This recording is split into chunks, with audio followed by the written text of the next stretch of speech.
네, 안녕하십니까. 윤영돈 코치입니다. 네. 벌써 2024년 채용 트렌드에 대해서 이야기할 순간이 왔습니다.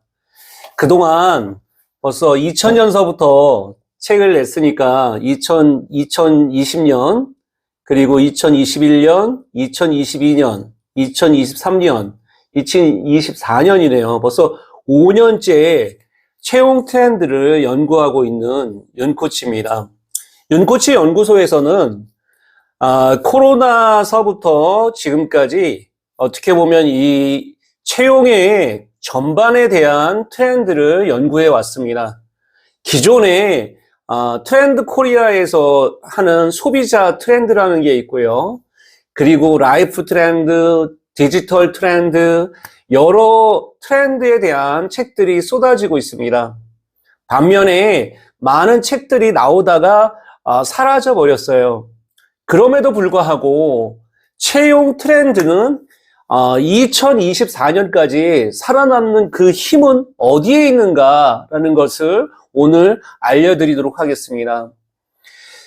채용 트렌드를 제가 이렇게 공부하면서 봤던 것들은 기존의 트렌드라는 것을 우리가 보면 사람들이 갖고 있는 형태나 이런 부분들이 인위적으로 만들어진 키워드에 의해서 이렇게 움직이는 경우가 많았습니다.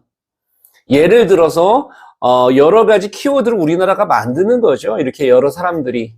그런 것들은 사실 일반 대중이나 그리고 일반 채용 담당자나 그리고 채용과 관련된 사람들, 취준생이나 여러 우리 이직자나 그리고 여러 채용에 관련된 임원이나 여러 사람들이 채용과 관련된 사람들이 많습니다. 그리고 이 채용이 왜 전체의 많은 분들이 이것을 채용 트렌드를 책을 보고 많이 공부하는가 여쭤봤더니요. 결국에 이 채용이라는 것이 엄청 중요하지 않습니까? 우리 삶 속에서 채용이 어떻게 변하느냐에 따라서 우리 삶에 어떻게 보면 자기의 커리어나 자기의 라이프나 이런 것들이 다 변할 수 있어요.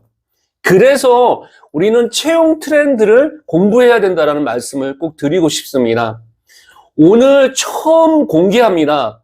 그동안에 채용 트렌드에 관련된 여러 가지의 이야기가 있었지만 2024년 채용 트렌드는 이러이러한 부분으로 갈 것이다. 10가지 채용 키워드에 대해서 설명드리도록 하겠습니다. 앞서 이 채용 트렌드의 가장 중요한 것이 바로 일하는 문화가 변화된다라는 겁니다. 그 중에 첫 번째가 바로 컬처빗 시대가 왔다. 그래서 컬처빗이라는 것은 지원자와 기업이 조직 문화에 부합하는 정도를 뜻합니다. 지식은 가르쳐 줄 수 있지만 가치관은 쉽게 변하지 않습니다.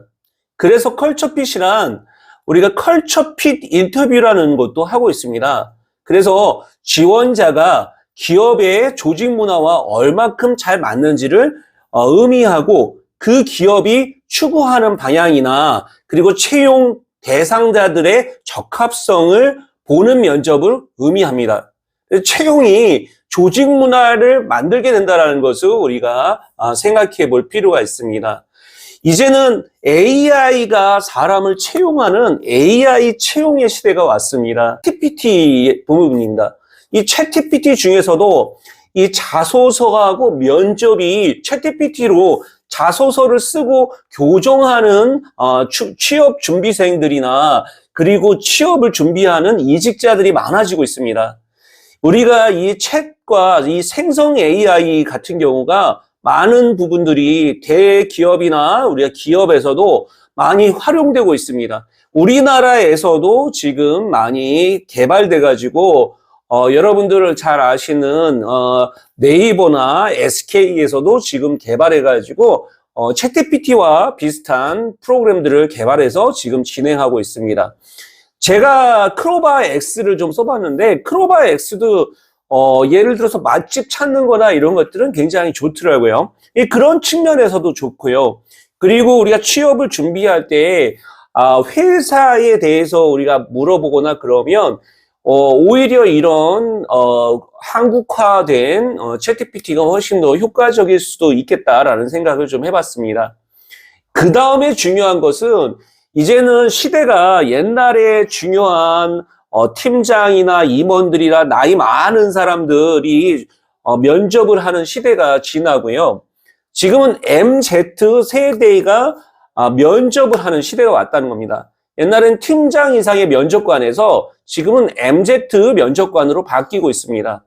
그 이유 중에 하나가 뭐냐면 이 팀장 이상 하는 사람들은 그냥 어떻게 보면 아는 사람이라고 막 봐주고 하지만 MZ 세대들은 굉장히 공정하기 때문에 MZ 세대의 면접관이 굉장히 중요하게 부각되고 있습니다.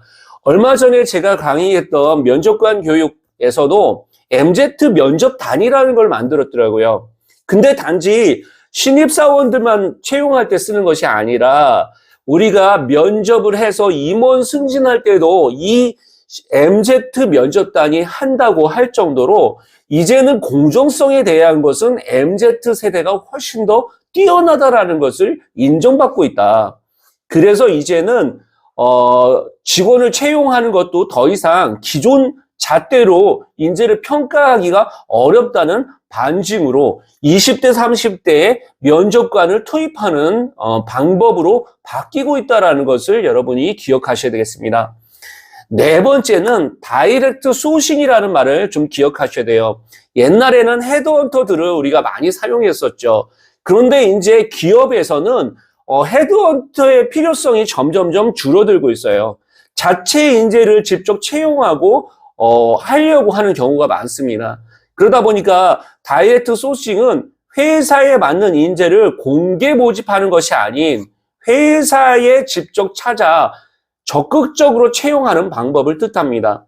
인재 확보 과정에서 다이렉트 소싱은 채용 담당자가 시간이 지남에 따라서 최고의 인재와 관계를 구축할 수 있도록 지원자와 직접 커뮤니케이션을 보장하는 채용 전략을 의미합니다.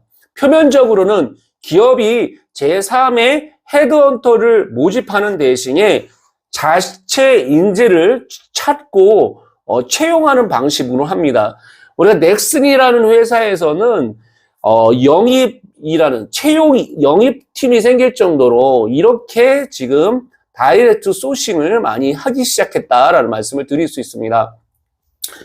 그리고 다섯 번째, 이 채용 키워드의 트렌드 중에 우리가 꼭 놓치지 말아야 될 거는 바로 육체와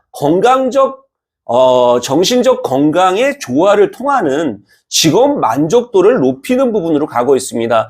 웰리스는 웰빙이나 그리고 행복, 건강의 합성어로 육체적이고 정신적인 건강의 조화와 함께 주변 환경적 요소까지 관리해 최종적으로 삶의 만족도를 높이는 방향으로 바뀌고 있습니다. 이 팬데믹의 불확실성으로 인하여 임직원들의 신체적이고 정신적인 건강에 많은 타격을 입었습니다.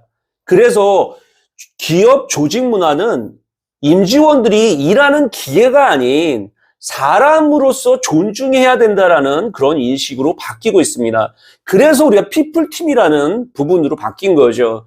그래서 실제 어떻게 보면 사람이 더 중요하지 그냥 사람을 휴먼 리소스라고 해서 하나의 일하는 부품이라고 생각해서는 우리가 안 되겠다, 이제는. 그리고 일과 휴식에 집중함으로써 동시에 개인의 웰리스와 함께하는 근무 양식인 웰리스 워케이션이라는 것도 드리고 있습니다. 그리고 웰리스 센터가 요즘에 많이 이렇게 일어나고 있습니다. 여섯 번째 트렌드에 대한 채용 트렌드에 대한 부분을 우리가 봐야 되는데요. 대체 불가능한 인재상이 되게 중요합니다. 다른 사람으로 대체 불가능한 인재상이 뜨고 있습니다. 이 대체 불가능한 인재상이라는 것은 다른 사람들보다 탁월하고 훌륭한 사람으로서 대체 인물이 불가능하다라는 것입니다. 평균 인재는 실종하면서 탁월한 인재가 중요하다라는 부분으로 우리가 시대상을 반영하고 있습니다. 조직 문화 수준에서 다른 차원을 끌어올리는 인재 중에 인재를 우리가 의미합니다. 이런 인재는 대체가 불가능합니다. 뭐 AI가 대체한다든지 이게 불가능하다는 거죠. 이런 인재들의 부재로 그 조직은 큰 아픔을 겪을 수도 있습니다. 모두 각자의 분야에서 누구도 대체할 수 없는 인재, 없어서는 안 되는 인재가 될 수 있습니다. 단지 독단적인 인물이 아니라 더불어 갈 수 있는 인재가 될 수 있습니다.